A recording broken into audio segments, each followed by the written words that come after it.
Thank you, David. That was lovely music. Good morning, UUCA. Good morning. I am not Barbara Bazell, but I wish I was because she is amazing. I am Dan Patterson, and my pronouns are he, him, and I'm a member of the Board of Trustees.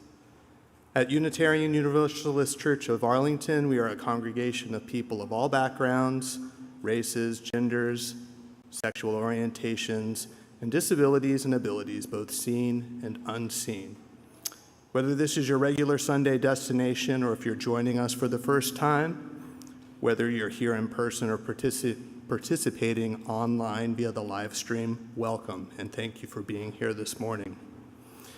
Today is another Mosaic Sunday and is an opportunity for us to showcase our anti-racism, anti-oppression, and multicultural work that link our spiritual growth to actions that build the beloved community. It's Social Justice Sunday, and we will be hearing from several people about their involvement in a variety of social justice groups and efforts. We hope you find inspiration in their messages and leave today's service ready to take action and find a cause where you can add your voice and effort. One quick announcement after today's service. Today, the Hope Punk Book Club is hosting a summer Buy Nothing swap meet downstairs in the activity room. Check it out. Thank you. Good morning, church. Welcome to the Unitarian Universalist Church of Arlington, Virginia. I'm the Reverend Carol Thomas Sissel, and I have the honor and the pleasure to serve this group as the Minister for Social Justice and Community Development. I usually have a robe on. I don't today because it is Wear Orange Sunday. There's a large poster in the lobby, and there's something on the back of your order of service with more information about Wear Orange. The words that you want to think about when you hear Wear Orange are anti-gun violence. Could you say that out loud? Anti-gun violence. Here at UUCA, we put our money and our time and our feet and our hands together to work for social justice in a myriad of ways. Wear Orange and the Moms Demand Action Group is just one. Today, after the service, I hope you'll take time to visit Fellowship Hall, where we have a number of tables from Voice, we have Virginia Youth, Equality Virginia, and several others. But the key is this. What I'm hoping today does for you is ignite you to find the one thing that you can tap into that you're passionate about to go out and make a difference in the world. We cannot change everything. We absolutely can change one thing with our time and our effort and our love. And now let's greet each other. Say hello to someone you came with, or say hello to someone new.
Our call to worship this morning is from the words of Marge Piercy.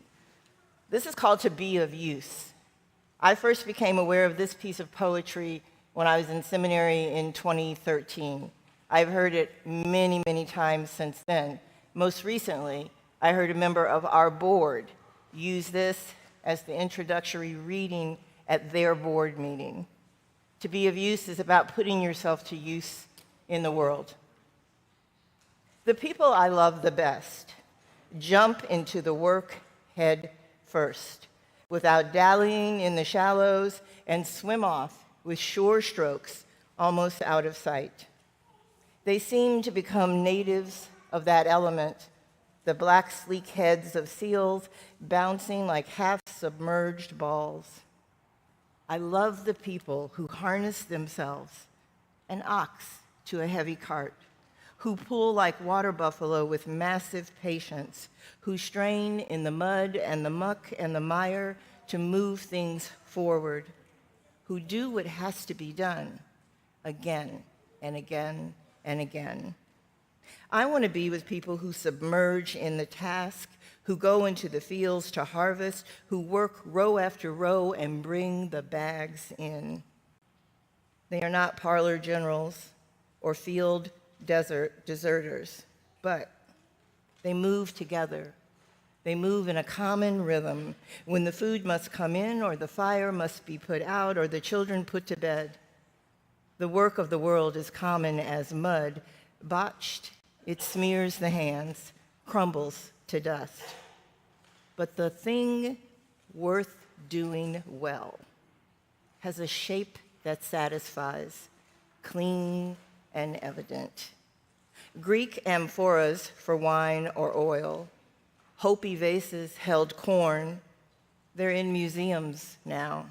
But you know, they were made to be used. The pitcher cries for water to carry, and a person for work that is real. To Be of Use by Marge Piercy. One brief announcement. You may have noticed that we have a security person here on Sundays. That is going to happen every Sunday in the month of June. During Pride Month, we will have a uniformed guard, one inside the lobby and the other one out on the ramp.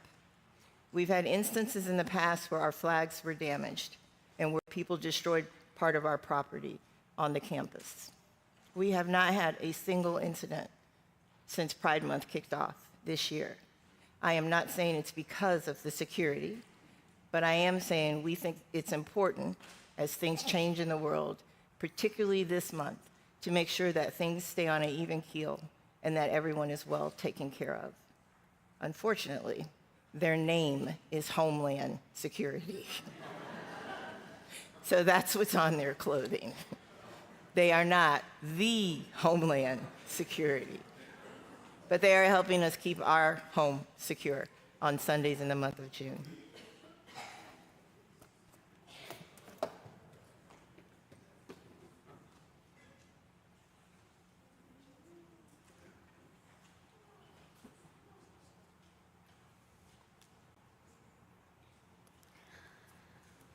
This morning, we light our candle of compassion and solidarity with those in our country and around the world who are experiencing loss, violence, war, fear, or loneliness.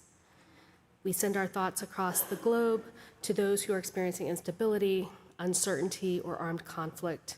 And we remember those who have been lost and those they left behind who are grieving their absence. We light this candle for our neighbors near and far who are impacted by the injustice in our world. I light this candle for all of us who have been broken and wounded and yet still hold hope for the future that we can build together.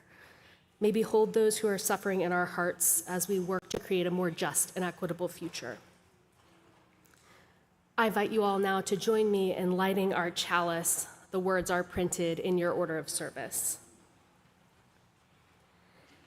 We gather together as a community of memory and hope to celebrate life and its infinite possibilities for love. We light this chalice as a symbol of the light within every human heart. May our individual sparks meet and merge, bringing both light and warmth to the world.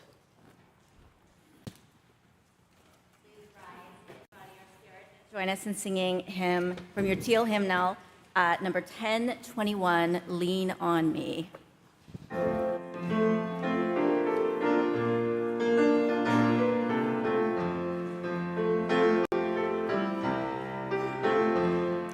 Sometimes in our lives, we all have pain, we all have sorrow, but if we are wise, we know that there's always tomorrow.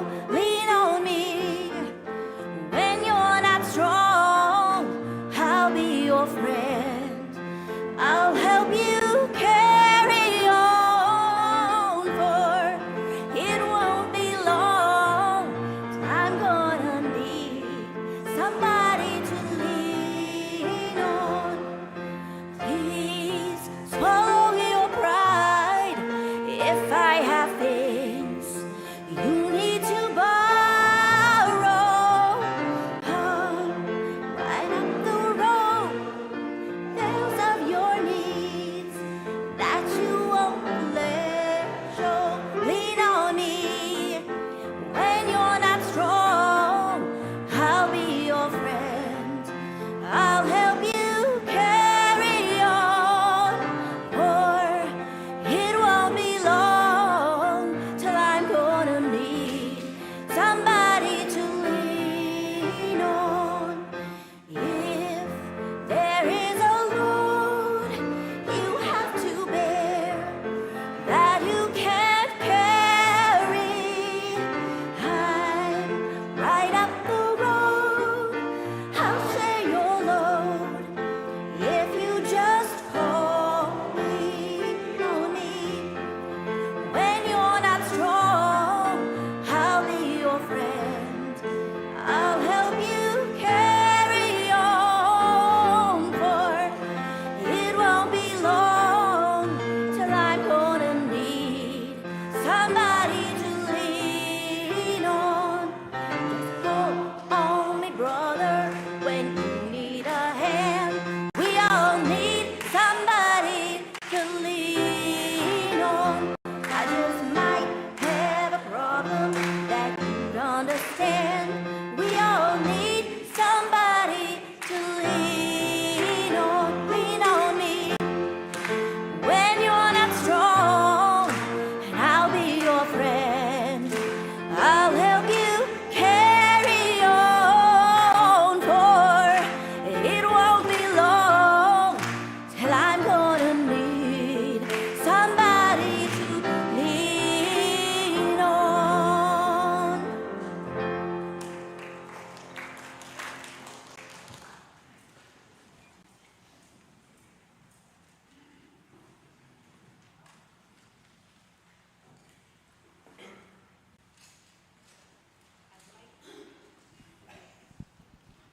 I'd like to invite our young and young at heart folks up here to the front. If you're interested in joining me, we've got a book that we're going to read with some good pictures. Maybe. Yeah. All right. Come on over. If you want to bring an adult with you, that's okay too. Welcome, everyone. So, this morning, Rev CTC talked about some of the flags that we have on our campus. Did anyone notice any of those flags there out front as you came in? Yeah. There were a bunch of them. You are right. There were lots and lots of flags. Does anyone want to tell me what those flags looked like? Can anyone remember what they looked like? Over there. Rainbow flag, yes, exactly. Anyone else notice other flags that were out front? Yes. Can you describe it maybe? Pink and blue, that's right, yes. That's the transgender flag over here. Pink, white, and blue. Yes, yes. So this morning, we're going to talk a little bit about what those flags mean and how some of them have changed over time. So we're going to start here, and I'm going to hold up a flag here so that everyone can see, and we're going to let the adults see too. We have a pink, purple, and blue flag here. Adults, a pink, purple, and blue flag here. This one is the bisexual flag, and it was created by Michael Page in 1998. I'm a blue and a white flag. You are a blue and a white flag, yes. We're going to talk about blue, pink, and white flags in a minute. So the bisexual flag is for bisexual people who are attracted to people of more than one sex or gender. And the pink stripe represents the same gender attraction.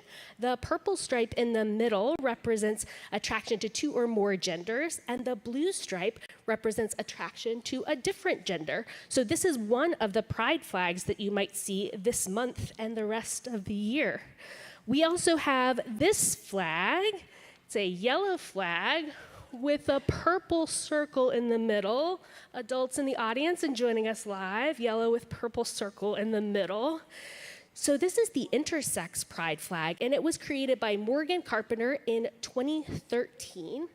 And an intersex person is someone who was not born with a body type that does not fit the typical medical definition of male or female. And so this circle represents intersex people being whole and complete just as they are. Then we've got a flag that a couple of you mentioned. So we've got blue and pink and white stripes here. For our adults in the audience, blue and pink with a white stripe in the middle. So this is the transgender flag, and it was created by Monica Helms, a transgender woman, in 1999. A trans person is someone whose gender identity doesn't match the sex they were assigned at birth. So on this flag, the blue stripe is for boys, the white stripe represents those in transition or those who don't have a gender, and pink is for girls. So we saw some of these flags out front here. Now, you all also mentioned the rainbow flag, and we're going to talk a little bit now about that rainbow flag. And I want to show you first, did anyone notice how many colors were on the rainbow flags out front? Yes. 7. How many?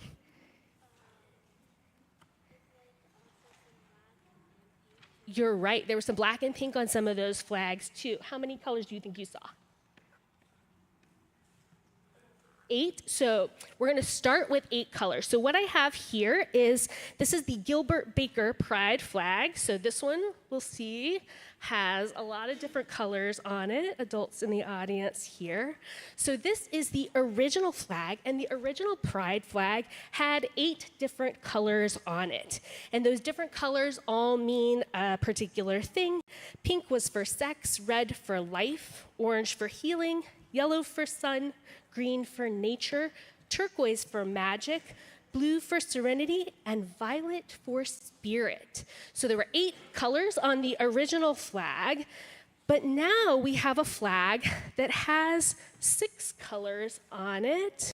So we don't have the pink or the turquoise as part of the 6-color rainbow flag anymore, because pink and turquoise are really hard colors when you're making a flag. They're really hard to get a hold of and procure, so they had to take those colors out so that this flag would be more accessible to more people and more of these flags could be produced. So they took those colors off of the flag. And then someone mentioned, now we've also added additional symbols to the Pride flag. So this flag is called the Progress Pride flag, and it was created in 2018 to be more inclusive. And so it's got the 6 original rainbow flag colors, and then it has white, pink, and blue stripes from the transgender Pride flag, and then brown and black stripes to represent the experience of queer people of color as well. So we can see, to question. That I also mentioned that I see that flag before. You did see that flag before, yes, yes. Yes, it does have black. You're right. You did a good job identifying that. So what we can see from this is flags have meaning during Pride Month, and the meaning and the flags change as we evolve as people and as the movement evolves as well. So flags are symbols of people, and flags are symbols of things that matter to people, and that is always evolving, and so our flags evolve with us as well. Well, thanks for joining me this morning. If anyone's interested, this is called the Big Book of Pride Flags. It was illustrated by Jem Milton. And so if you want to take a look at this book, you can get a copy from your library. So thanks for joining me. We're going to go ahead and sing you off to your classrooms.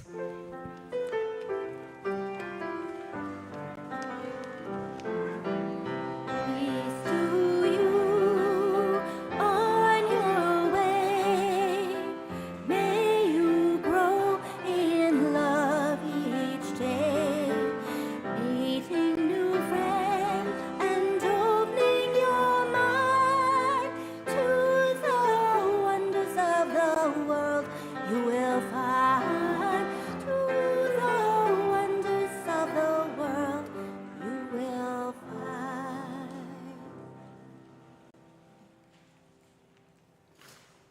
You all are going to hear from a number of different members today. The first one that we have is Rachel Burnett is going to offer us a reading. Some of the other speakers have their own reflections, and we're going to learn more about the groups they are working with in some of the words too. But first, Rachel, thank you. EC. Can everybody hear me okay? Okay. This is a piece written by Miriam Messinger, who is the Director of Practice at the Interaction Institute for Social Change. And I'll read a quote by her about the piece first. Written in March 2021, this piece is just as relevant today. I continue to believe in the belief that we have to take the small steps, and we have to find places of dreaming and action where we get clearer about the big steps. Those who are fighting and killing for white supremacy and power are getting ever more drastic. What does a drastic yet grounded and loving white response look like in this moment? And how do we then take that next step? And here's the reading. March 19th, 2021. The smell of smoke. Are we burning or rising from the ashes? A friend said that as the snow melted in her Minneapolis neighborhood last week, the smell, did I say smell or snow? A friend said that the snow melted in her Minneapolis neighborhood last week, and the smell of smoke from the fires after Derek Chauvin killed George Floyd last summer was released anew into the air. This as the trial of Derek Chauvin begins in Minneapolis. This month is a cacophony of anniversaries and markings. It is a year since Louisville police killed Breonna Taylor. About that, since two men killed Ahmaud Marquez Arbery, a 25-year-old unarmed black man, and the start of the trials of Derek Chauvin and Kyle Rittenhouse. Note that I'm trying here to use the active voice after listening to a powerful podcast by Baratunde Thurston and Yadan Israel talking about how racism and anti-blackness is built into our use of the passive voice and tendency to make those impact the actors of a sentence. In other words, George Floyd was not killed by Derek Chauvin. Derek Chauvin killed George Floyd. This is an important time in our country. While our courts are a far cry from sources of healing or justice, it is critical that we use this system for positive change as much as possible while we create better systems. What will happen? We must use this moment to make the courts an instrument of justice. Work from outside the courthouse to say that we are ready to be a society with real accountability for wrongs that we have committed, both historically and recently. We must shift how we use language to ensure we are attributing actions to the perpetrators of the harm, in this case, the death of another human. And we must ask each day, what can I do differently in my organization to dismantle anti-Blackness and the destructive myth and perpetuation of white supremacy, and then act on it. Let's be active now in our language and our actions.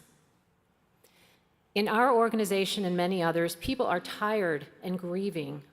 We have lost loved ones, and we have lost access to aspects of our lives that we hold dear. And yet, we need to save energy for the important work in rebuilding ahead. We have to maintain energy in organizations so that the commitment and work does not end after a workshop, or after a team is set up, or after we hire a director of equity. These are just the first steps. We have to decide, particularly white Americans, if we are willing to step into a real period of reckoning, and not just a temporary increase in awareness that is evidenced by the formation of committees and our participation in marches. The smoke could be the signal of us all going down in flames, or it could be the olfactory symbol of rising from the ashes and rebuilding our country. Thank you.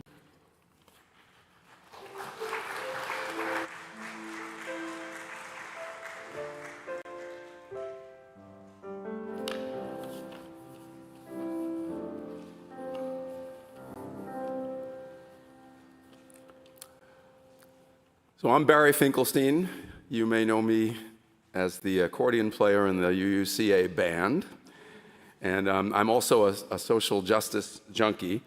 And I invite you to think seriously about Reverend CTC's invitation to you to find one thing that you can do. And I think that the thing that I am going to tell you about is that thing. So please keep that in mind.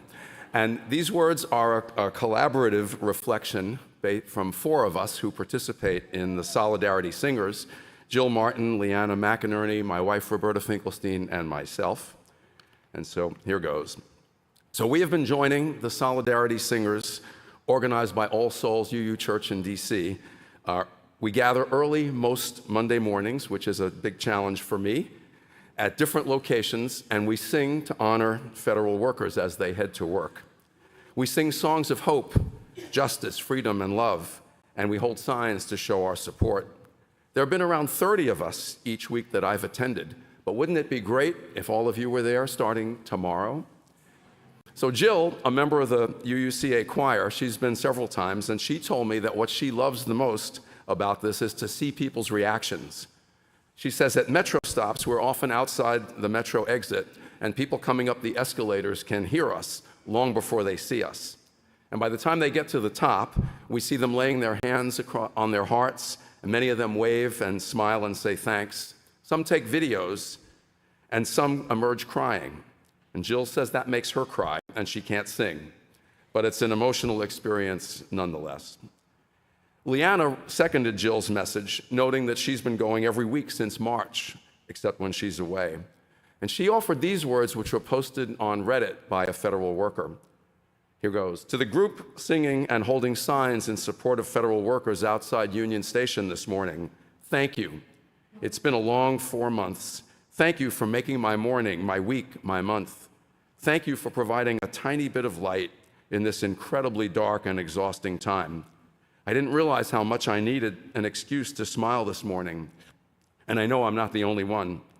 I wish I took a video of the beautiful folks spreading joy today.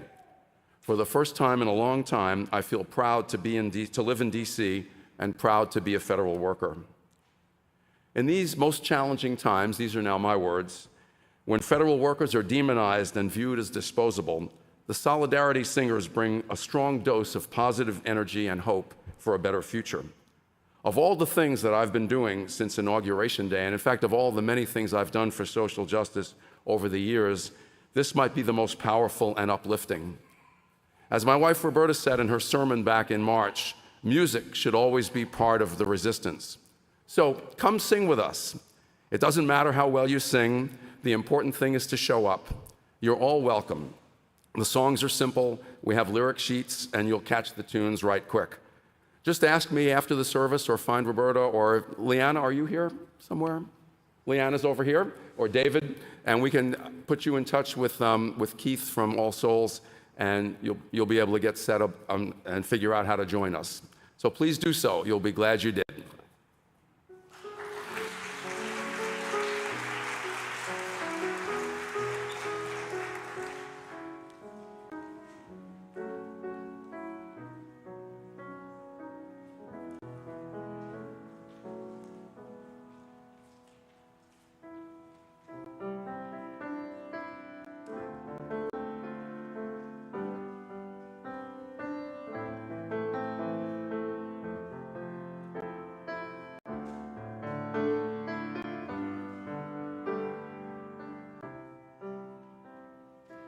Fuente de amor, ven hacia mí, y al corazón cántale tu compasión, sopla volar, sube en la mar, hasta moldear la justicia de la vida. Arréglame, libérame, fuente de amor, ven a mí, ven a mí. Spirit of life, come unto me. Sing in my heart all the stars of compassion. Blow in the wind, rise in the sea. Move in my hand, giving life the shape of justice. Roots hold me close, wings set me free. Spirit of life, come to me, come to me.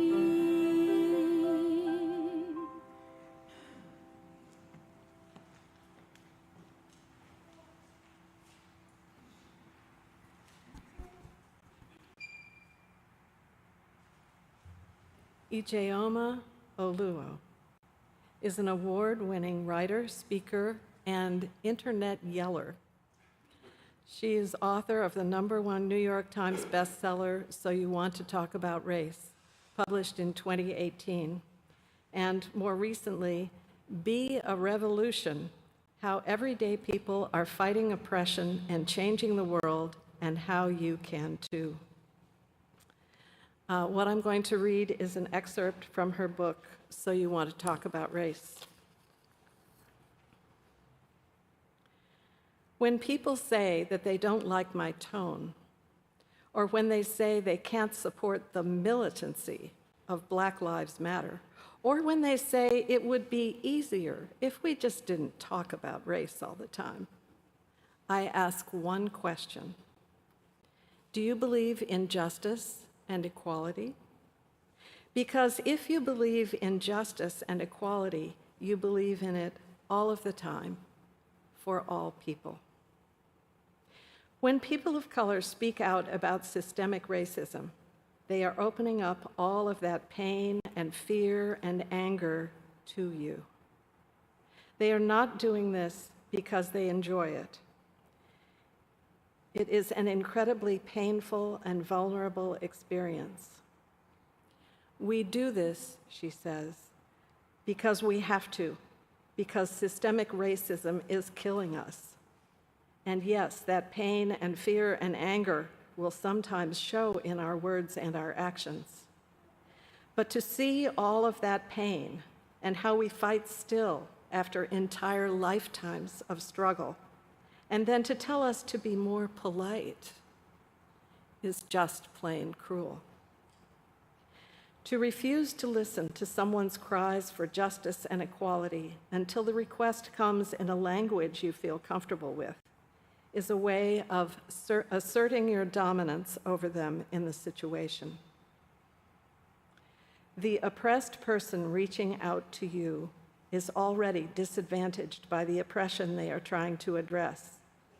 By tone policing, you are increasing that disadvantage by insisting that you get to determine if their grievances are valid and will only decide they are so if, on top of everything they are already enduring, they make the effort to prioritize your comfort. Whether you are consciously meaning to do this or not, this is the effect tone policing has on people of color.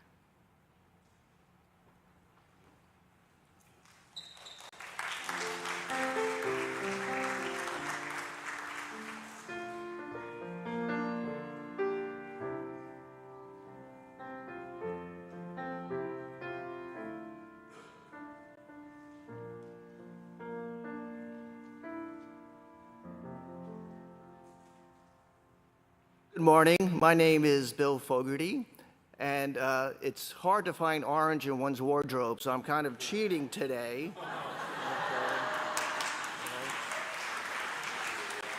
So I may need to go to the store to do something a little better. Anyway, I have generally taken on institutional roles here at UUCA, Board of Trustees, capital campaign, strategic planning, but a move to social justice advocacy occurred in 2022 in a similar fashion to the story Bruce Ryder shared with you last week when he spoke on behalf of Equality Virginia. I had also gone down to Richmond to testify on marriage amendment legislation. When it came time for public comment, I got on the back of a line of about 12 people. When I heard lobbyists for various faith groups denounce same-sex marriage, I changed my prepared remarks on the fly to give testimony specifically referring to my UU faith. With our first principle of the inherent worth and dignity of all, it was easy to go off script. But I came away asking the question, where is the UU faith on state issues?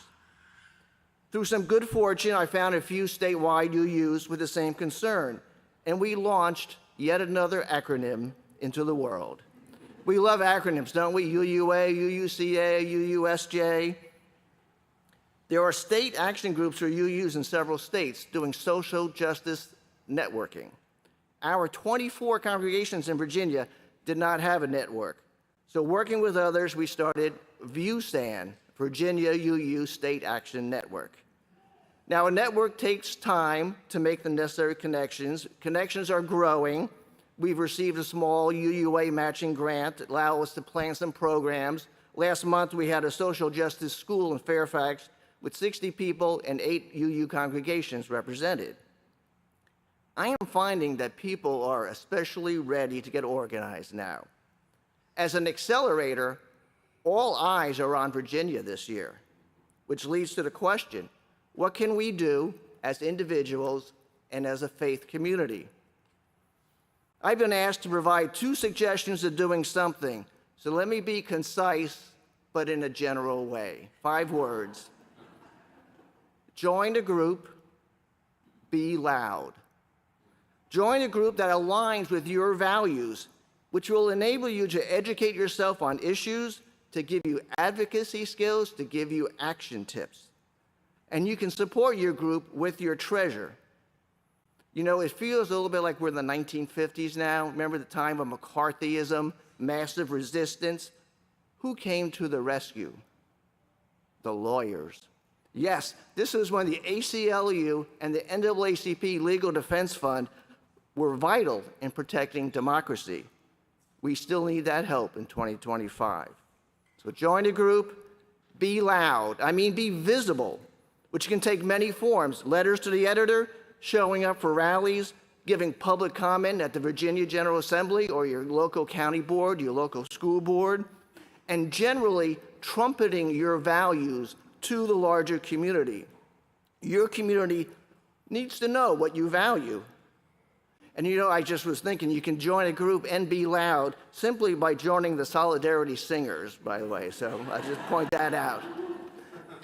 In any event, this little light of mine, of ours, we need to let it shine. So I have 3 easy places for you to show up this afternoon at the Arlington County Courthouse, participating in a short march for Moms Demand Action.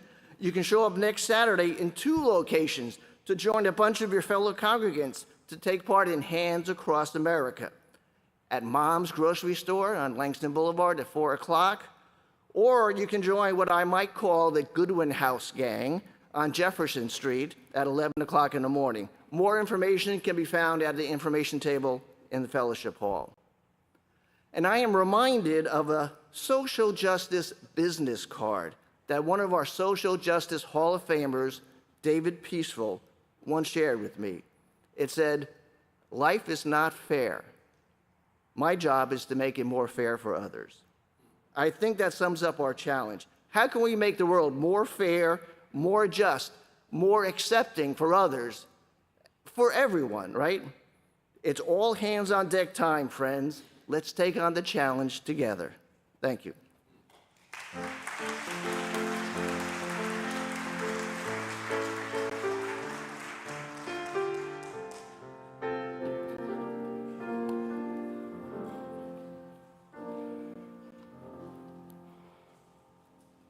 As you've heard this morning, we support social justice in many different ways at UUCA. One of those ways that we support that is through our offering. Each week through our offering, UUCA supports an organization whose values resonate with our own. And this month, a portion of our offering will go to support Equality Virginia. Equality UUCA, the LGBTQ+ advocacy group for UUCA, partners with Equality Virginia, a nonpartisan group that advocates for LGBTQ+ issues in the Virginia legislature. You can read more about Equality Virginia in your order of service or in the Connections newsletter. There are many ways to give. You can go to the website and click Donate at the top right. You can put a check in the offering plate. You can write Pledge or Share the Plate. You can scan the QR code in your order of service. Lots of ways to give your treasure this morning, and I encourage you and thank you for giving generously. Ushers, please come forward.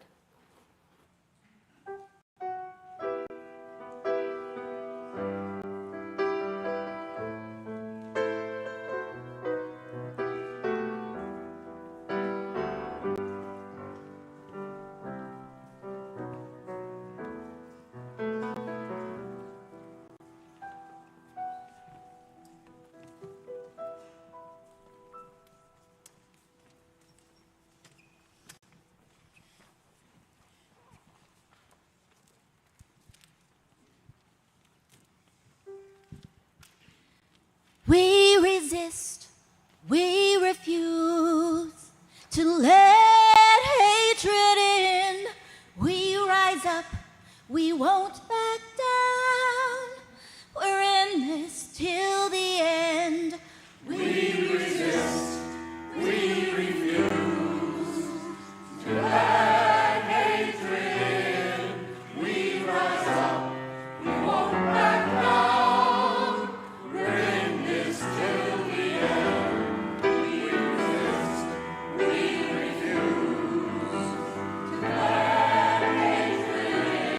We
I stand here on Sunday and remind you how you give. Your time, your talent, and what's coming up the aisle right now is your treasure. The idea that we support organizations in this community is extremely important. With the wave of cuts that we are facing due to changes in the administration, our share of the plate funds are even more important. Let's bless this offering. We bless and receive these gifts, opening our hearts to true generosity. And in one voice, let us be grateful when we give, be it time, talent, or treasure. Let us be grateful for our needs and the experience of vulnerability. Let us be grateful for those who share their gifts to nurture this congregation. Thank you.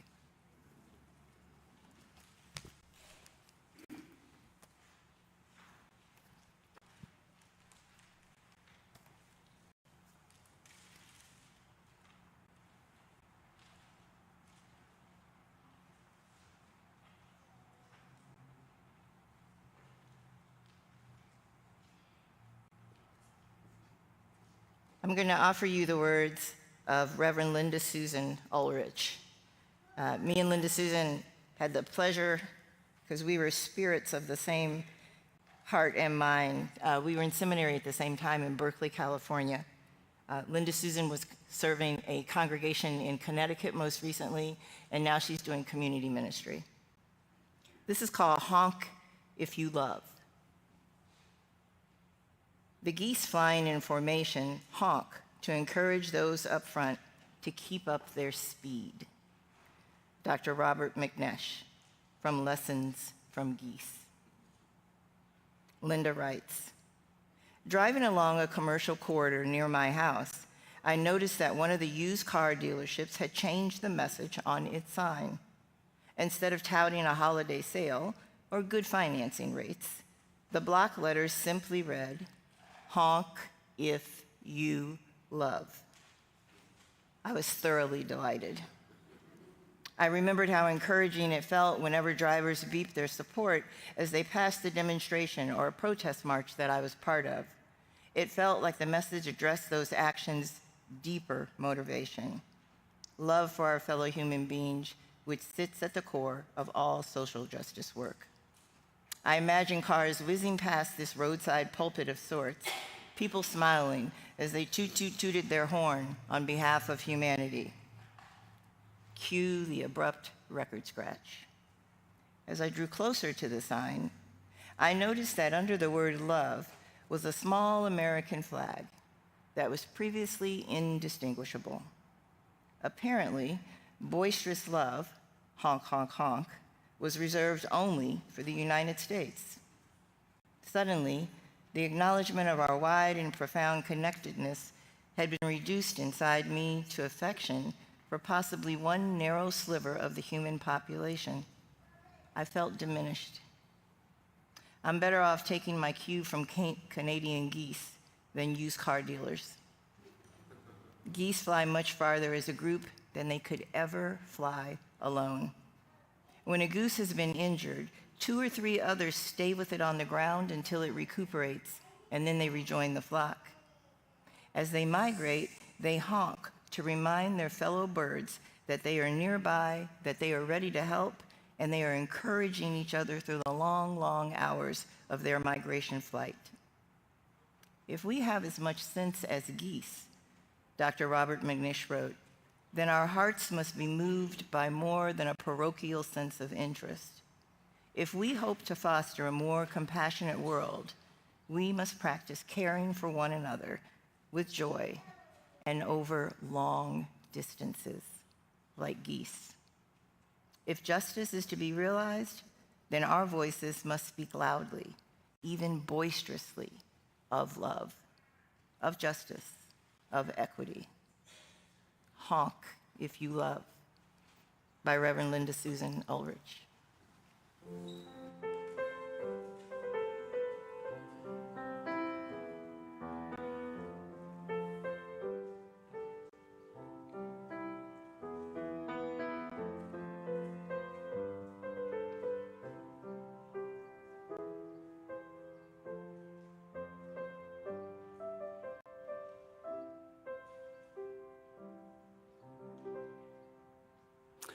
Good morning. My name is Ann Schneider. Like many of you, I have faced the morning headlines with a sense of disbelief, anger, and despair. I ask myself, what can I possibly do to stop or reverse the downward spiral our country is in? As a baby boomer, a former social worker, and an early childhood educator, I am grieving the loss of all the hard-earned social services we have been building since the 60s. We still had a long way to go to realize the vision of a just society with opportunity for all. And now, we are going backwards. In a time like this, UUCA offers me avenues to fight despair and to continue to work for the vision of a just society. I can donate to the groups UUCA supports through Share the Plate, bring canned goods for the food pantry, write postcards to encourage voter participation. And I can take an active role in Voice, Virginians Organized for Interfaith Community Engagement. It's a nonpartisan coalition of over 48 faith and community organizations in Northern Virginia working together to build power for middle and low income communities. UUCA joined Voice in 2008 as a founding member. I joined at that time and have found many opportunities to take action and amplify my individual work through the network of people and groups that make up Voice. I can point to Voice's accomplishments and recognize that I am part of those successes. In the past 2 years, Voice has secured funding for regional crisis receiving centers, after-school programs for teens in Arlington, and housing trust funds in Alexandria and Prince William. We're leading the fight to reform outdated zoning and land use laws to make Virginia more affordable.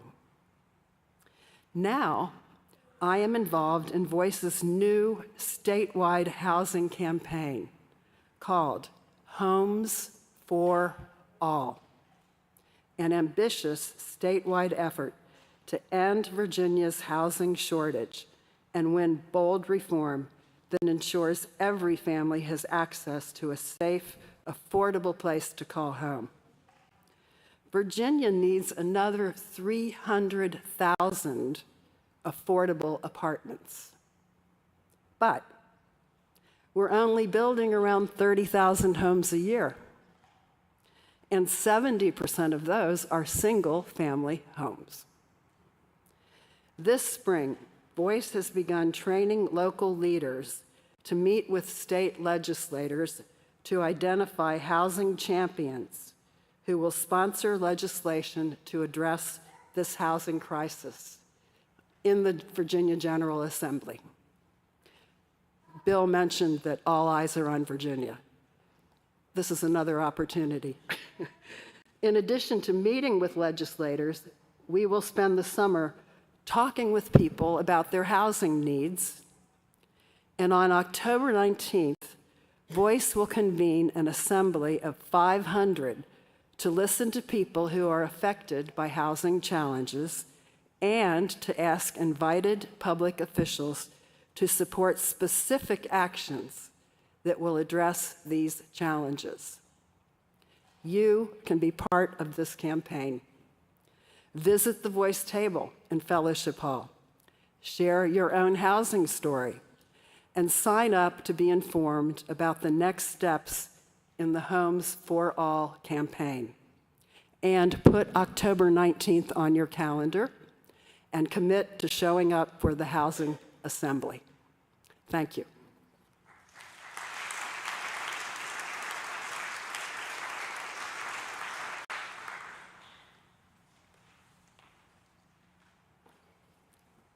I invite you to join me as we extinguish our chalice and our candle of compassion this morning. The words are printed in the order of service. We extinguish this chalice, but not the light and warmth it represents. These we carry with us, bringing our sparks of love to the world.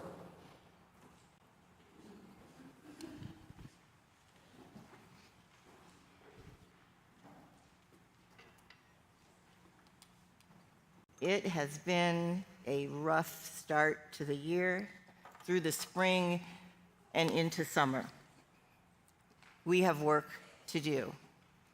I do want to say one thing to you again that I said at the top of our service.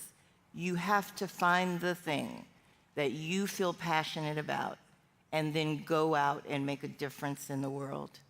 Whether that's wearing an orange dress that's a little bit too tight,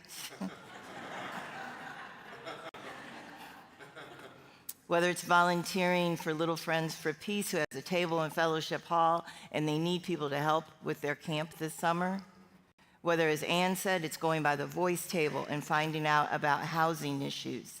There is not enough affordable housing in Northern Virginia, in Arlington. We have first responders, police officers, and school teachers who cannot afford to live in the neighborhoods where they work. It is up to us to find the thing that lights you up, tap into it, and then work with it to make a difference. If nothing else, on Monday morning, go sing with Barry and the folks. Wash music and love over the federal workers as they still go into their jobs, as they come up the escalator. This work is ours to do. That's my benediction. This work is ours to do. And the work cannot be done unless each one of us finds a way to tap in and do it. Please, put your hearts and your minds and your energy to work. Let's change the world. Please rise in body or spirit and join us in singing from your gray hymnal, hymn number 348, Guide My Feet.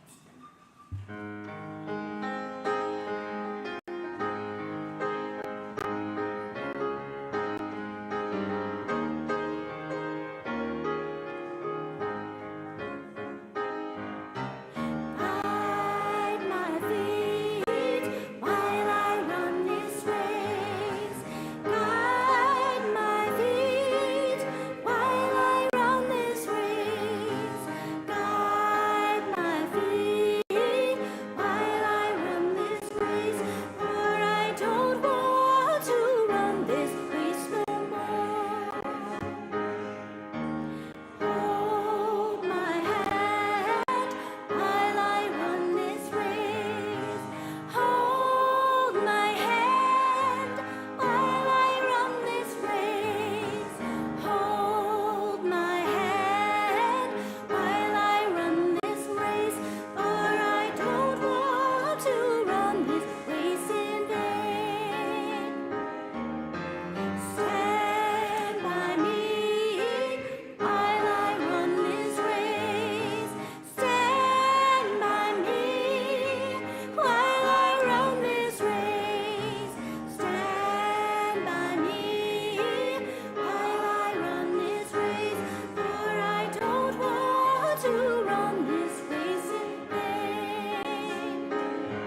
It's downstairs, so I'll go get them Okay, before they feel great. totally It's the abandoned. No Kings table. is Okay. where I'm going. Okay, sounds good.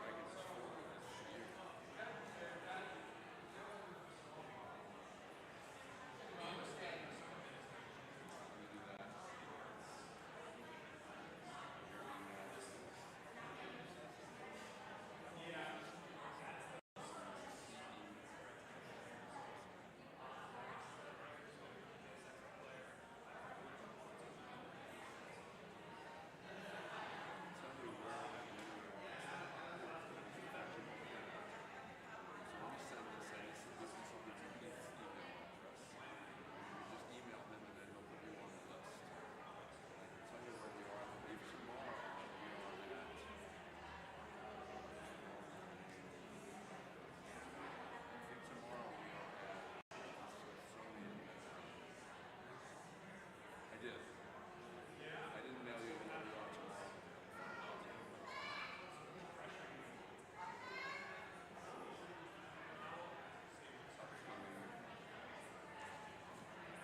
Yeah, so tomorrow morning we are at the Smithsonian Metro Station. Right, really full of history. How are you doing?